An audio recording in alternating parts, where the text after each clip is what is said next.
가결되었음을 선포합니다.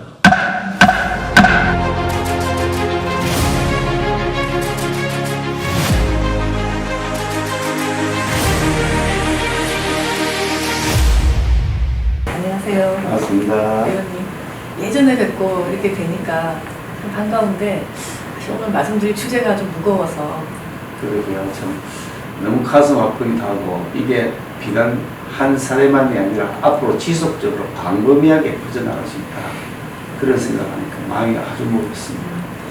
사회가 바뀌면서 이런 폭력의 수위가 높아졌을 때 그저 가장 결국 약자들이 먼저 피해를 입는데 우리가 이번 사건이 어떻게 보면 여성에 대한 거라고 생각하지만 저는 어린이, 또 어른 이런 식으로 힘으로 밀리는 약자들은 다 스토킹뿐만 아니라 다양한 이런 대인관계의 폭력에 다 휘말리고 그 대처 역시 이번처럼 참 이렇게 미약하게 다루어져서 사망으로 이르는 경우를 전 정말 많이 보거든요. 그래서 지금 우리 사회가 말씀대로 사법 체계 자체가 이제는 이런 대인 간의 폭력을 좀 줄여주고 보호하고 제대로 처벌할 수 있게끔 저는 정말 아주 대대적인 개혁이 필요하다, 뜯어고쳐야 된다까지 저는 생각을 하고 있습니다. 일반적인 뭐 강도를 했다, 아니면 일반적인 뭐 절도를 했다, 뭐 일반적인 교통사고를 했다, 이런 경우는 피해자가 상시적으로 계속 그 가해자의 그 가해에 노출되어 있는 거 아니잖아요. 그건 우발적 관계에서 서로 간에 맺어지는 거겠지만 이건 아주 평상시 관계가 친밀한 관계에서 시작된다는 말이죠. 그 조사를 해본 결과에 의하면은 이 피해가 일어나는 사람이 친밀한 관계가 절반이 된다고 그래요. 이게 이런 그 범죄가 유형들을 보니까 아주 친한 사이인 것이 절반 정도, 한 50% 정도 되고요. 전혀 모르는 사이가 한 30% 정도 되고요. 또 그리고 뭐 동호회나 교회에서나 뭐 이렇게 직장에서 만나는 게 한 20% 된다고 그래요. 그런 걸 보면 아주 친한 사이거나 잘 아는 사이가 70% 정도 되는 거죠.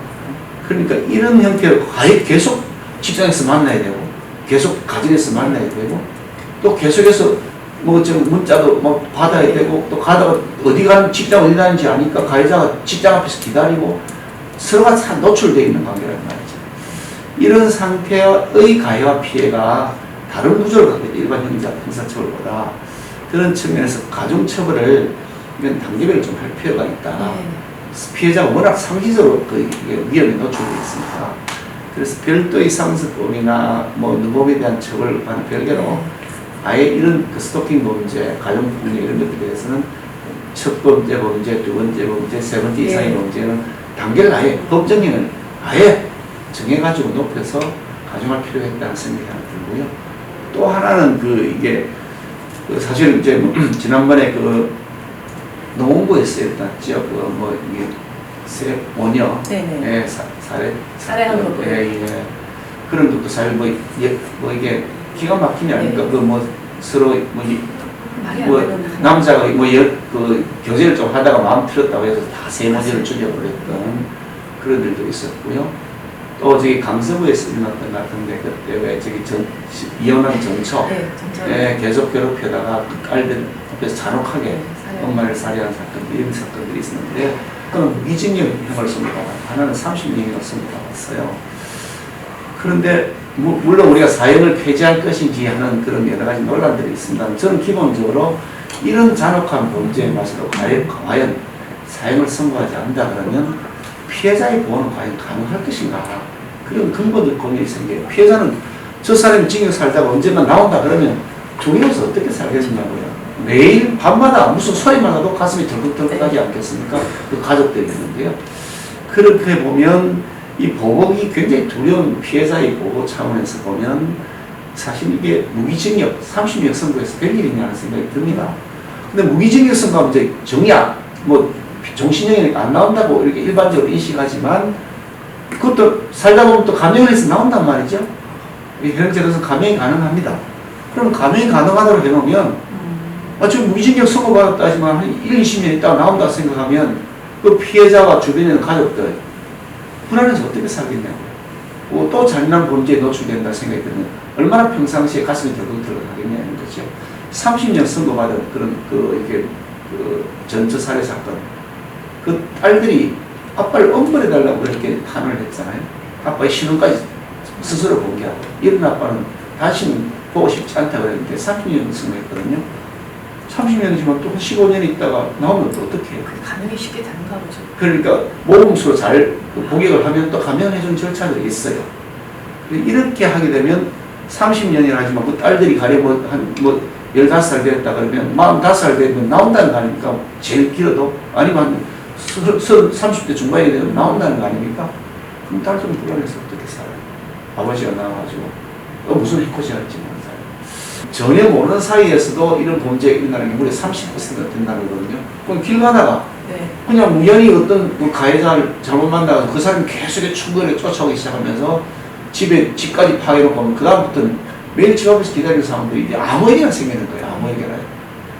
그래서 이 우리 모두의 숙제라는 생각을 가지고 기존의 제도를 좀 과감하게 바꾸는 데 제가 한번 앞장서 보겠습니다. 그래서 지금 논란이 되는 게 왜 이 지경이 되도록 초기에 뭐 했나 하는 것부터 먼저 조금 말씀을 드리고 싶습니다. 이번에도 구속영장을 초기에는 신청했다가 그게 기각이 되고 두 번째는 신청도 안 한 이런 기가 막힌 일이 벌어졌는데요. 혹시 이 부분에 대해서 우리가 좀 더 적극적으로 피해자를 보호할 수 있으려면 어떻게 해야 되는지 정말 저는 궁금하거든요. 사실 지금 우리나라의 현행 사법 체계는 이런 그 스토킹이나 그것이 또 강력 범죄로 이어진다거나 이런 개념이 없던 시대에 만들어진 사법 체계였어요. 피해자의 보호라는 것보다는 훨씬 가해자 처벌에만 사실 그게 집중되어 있어요. 그래서 피해자가 당하는 그 고통, 그 피해를 최소화시키기 위한 무슨 조치 이런 것들이 전혀 없이 일반적인 가해자에 대한 처벌, 다만 가해자를 처벌하는 과정에서 인권 침해가 가해자에 대한 인권 침해가 없어야 된다. 이런 그 개념에서 이 기본 체계가 만들어져 있고 피해자에 대한 보호는 좀 더 부수적으로 사후에 이렇게 메인이 아닌 약간 그 보조적인 역할로 들어와 있는 사법 체계를 가지고 있어요. 그러다 보니까 피해자들은 사실 요즘 같은 이런 시대에 일어나는 상황들을 보면 보호가 사실상 거의 없는 상태에 이렇게 버려져 있다 이런 생각이 들고요. 그런 면에서 보면 가령 뭐 접근 금지를 한다 하더라도 접근 금지 위반한다고 해서 특별히 무슨 뭐 별도로 특별 제재 조치도 사실상 이루어지지 않는단 말이죠. 그리고 그걸 전문적으로 할 수 있는 인력이 이게 구비가 되어 있어서 계속해서 전문성을 가지고 케어하지도 않고요. 판사도 그냥 일반인 형사 사건들을 처리하듯이 그냥 뭐 가령 절도를 했다, 강도를 했다, 뭐 살인을 했다 이런 형태의 사안으로 이 사건을 보게 되니까 뭐 그런 거 절도나 강도 이런 거하고 좀 성격이 다른 거거든요. 이런 건요. 얼마나 일상생활 자체가 지금 완전히 마비되잖아요. 피해자의 경우에는. 그런 점들에 대한 피해자 보호 조치가 없다. 사법체계 자체를 근본적으로 조금 다시 개선해야 된다. 이게 집단 괴롭힘 또 뭐 이런 그 학대, 가정폭력, 페이트 다 마찬가지입니다. 이런 스토킹 같은 이런 종류의 범죄들 피해자가 상시적으로 피해에 노출될 수밖에 없는 그래서 일상생활 자체가 마비되는 범죄 종류를 별도로 골라서 그에 대한 사법체계를 피해자를 어떻게 케어할 거냐 피해자의 보호를 어떻게 할 거냐 수사나 재판 과정에서 피해자가 또 입게 되는 가해 부분을 어떻게 예방할 거냐 이런 걸 다 한꺼번에 넣어서 통합적인 시스템을 좀 만들어야 될 때가 됐다 그런 생각이 듭니다. 사실 어떻게 보면 지금 의원님께서는 국회에서 일을 하시기 때문에 만약에 그러시다면 현재 우리가 이런 회복적 사법을 위한 특별위원회 이런 거를 우리 우선 국민의힘부터 좀 만들어 본다든지 왜냐하면 지금 현재 이런 어떤 구심점이 없는 것 같아요. 저도 가끔 회복적 사법에 대해서 이제 토론회 가서 말씀은 하지만 다들 다른 법으로 이해하시고 계시고 그래서 이건 누군가가 먼저 시작을 해주셔야 되는 거거든요. 근데 지금 너무 안타깝게도 지금 이런 우리 사회가 보호를 못해서 너무 아까운 생명이 지금 없어진 상황인데도 불구하고 지금 이거를 시작조차도 하지 않는다는 거 오히려 저는 참 너무 마음이 아픈 게 이번이 여성이 많이 이렇게 스토킹을 당한다는 이유로 뭐 이렇게 여성에 대한 구조적 차별 문제로 생각하시면 저는 그렇게 하면은 약자에 대한 구조적 차별이라고 생각합니다. 왜냐하면 저는 특히 의사이기 때문에 각종 이런 인간관계에 생기는 폭력을 피해자를 치료를 해보면요 제일 많은 숫자가 아이들입니다. 어린이들 왜냐하면 이게 물리적인 공간에서 힘이 약하니까요. 그 다음에 많은 게 노인들이 많이 합니다. 요새 노인 학대가 참 많거든요. 그리고 여성도 당연히 많고요. 또 남성도 일부는 있죠. 그러니까 저는 누구든지 지위나 힘에 밀려서 약자만 되면 현재로는 스토킹이든 폭력, 이렇게 가정폭력처럼 당할 수도 있거든요. 그래서 저는 그거를 어떤 대결로 갈 문제가 아니라 약자를 보호하는 우리 사회에 그동안 제대로 된 법이 없었다, 또 제도가 없었다 그러면 회복적 사법이라는 것을 적극적으로 저는 도입하는 거야말로 이번 사건에 대한 정말 피해자에 대한 좀 제대로 된 저는 보상이라고 생각을 하고요. 그냥 이걸로 논란거리 만들어가지고 누가 잘못했다고 비난이나 하면 저는 가슴이 너무 아파요. 그거가 어떻게 보면 저한테는 2차 피해가 의사로서 되고 우리 환자들 이렇게 보다 보면은 같이 울고 싶은 심정이 지금 요즘 들기 때문에 자꾸 그런 식으로 누구를 힐난하고 비난하고 감정적으로 끌어올리기만 하고 정작 대책은 예전에 다시 똑같은 거 조금 피해자, 가해자 처벌이나 올리고 이런 식의 정말 조금에 바꾼 걸로 하고 감정은 크게 하는 거가 저는 오히려 정말 잘못하면 이거 사회적인 정말 폭력이 될 수 있다고 생각을 하고 있습니다. 그래서 그 부분을 전 굉장히 마음이 아프고 오히려 합리적으로 국민의힘이나 지금 정부에서 먼저 이 부분을 이렇게 국민들한테 시원할 정도로 이런 제도를 만들겠다. 그동안 이게 부족했다. 이렇게 좀 정리를 해주시면은 하나마 저는 좀 지금 부글부글하는 마음이 좀 가라앉지 않. 영무원 살해 사건, 스토킹 살해 사건이죠. 참혹한 범죄를 계기로 해서 이번에 검경에서 이제 어떻게 대책을 세울 거냐 하는 발표를 했는데요.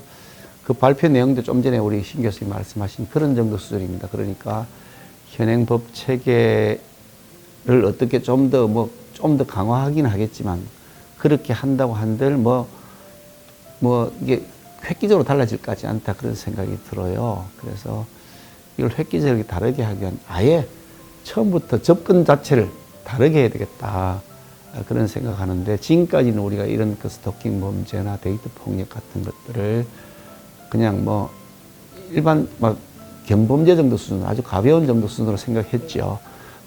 서로 간에 교제하다 보면 서로 싸우기도 하고 또 그것 때문에 트러블 난다 이런 정도로 생각하거나 아니면 가정에서 서로 간에 티격태격하는 그 일상사지 집안에 좀 싸웠다고 해가지고 어떻게 그게 다 국가가 관여해서 그렇게 하느냐. 신고가 들어가도 좀 잘하세요. 그러고 철수해버리는 이런 형태로 그동안 우리가 운영해왔고 그런 정도로 충분하다고 사실은 우리가 착각해왔던 거죠. 이제는 이 착각 자체를 완전히 벗어나야 된다. 이 스토킹 범죄가 아주 강력 범죄로 번진다는 확신을 가져야 되겠고요. 통계적으로 봐도 그동안 아마 그동안 사례를 이렇게 조사를 한 것 같아요. 예전에는 경범죄 처벌법을 했고 또 온라인 스토킹 같은 경우에는 정보방법으로 했는데 이 두 개 사례에서 유죄로 난 것들 사례를 한번 경찰 당국에 조사를 했던 모양인데 조사를 해보니까 거기에 실제로 이 심리적 상담을 하고 이런 사례들을 보니까 한 20%가 넘는 정도가 강력범죄로 이어지더라는 거죠. 그리고 실제로 그런 사례도 여러 차례 있었고요. 심각한 사회적 문제를 봐야 된다. 강력범죄라는 차원에 접근해야 된다는 생각이 들고요. 근데 그렇게 하려면 두 가지가 있는데 하나는 가해자에 대한 엄벌, 피해자에 대한 보호 이 두 가지가 동시에 진행이 돼야 되는데 가해자에 대한 엄벌은 형사처벌을 높이고 이렇게 하는 방법으로 할 수 있다고 해서 손쉽게 생각하는데 그것도 사실 손쉬운 건 아닙니다. 좀 더 말씀을 드리긴 하겠습니다만 근데 피해자에 대한 보호는 격리 조치를 좀 더 확실하게 한다. 그리고 접근 금지를 위반했을 때는 그에 대한 처벌을 좀 더 한다. 이런 정도 차원인데 실제로 그 정도 해결될 것 같지가 않거든요. 예. 그래서 이 부분에 대한 인식의 개선부터 우선 돼야 된다.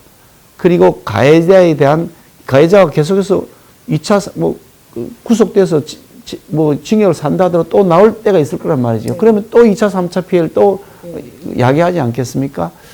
그렇다 그러면 이 가해자를 다시 2차, 3차 가해를 하지 않도록 하는 그런 치유 프로그램도 굉장히 전문적으로 본격적으로 조금 만들어야 된다는 생각이 들고요. 그래서 이걸 수사를 하거나 재판하는 과정에서도 그 피해자들이 겪게 되는 고통들이 나이가 어리거나 또 약자이거나 이런 분들이 엄청나게 새로운 2차, 3차 가해를 또 사실은 당하지 않겠습니까? 그러니까 좀 전에 말씀하셨던 것처럼 아예 이런 문제, 가정폭력 문제, 또 데이트 폭력 문제, 이런 스토킹 범죄 문제, 이런 것들을 통틀어서 하나의 카테고리로 만든 다음에 그걸 전문적으로 하는 법원을 설치하고 그래 뭐 저기 그 윤석열 대통령의 공약 중에 통합 가정법원을 만들겠다 이런 내용이 있는데요. 그래서 처음부터 판사가 관여해서 최종적으로 처벌하고 피해자에 대한 보호 조치도 재판이나 수사 과정에서도 잘 되도록 하고 또 그런 그 일들이 피해자에 대한 그 보호 조치 이런 것도 판사가 직접 명령을 할 수 있도록 하는 그런 시스템을 법률을 별도로 만들어야 되겠다. 통합 가정 뭐 법원법이 될지 모르겠습니다만 그런 법을 하나 만들어야 되지 않겠나 생각이 듭니다. 참 몰랐던 부분들을 많이 깨닫게 되는데 그런 전문가가 꼭 필요할 것 같다는 생각이 듭니다. 가해자용 전문가도 필요하고 또 피해자로 치료해주는 전문가도 필요해서 앞으로 대한민국은 사람 살리는 프로젝트로 이런 전문가도 저는 사법 영역에서도 또 일반 영역에서도 꼭 만들었으면 하는 게 저도 개인적인 바람입니다. 그렇게 앞장서 노력해 보겠습니다. 꼭 해주십시오. 그러겠습니다.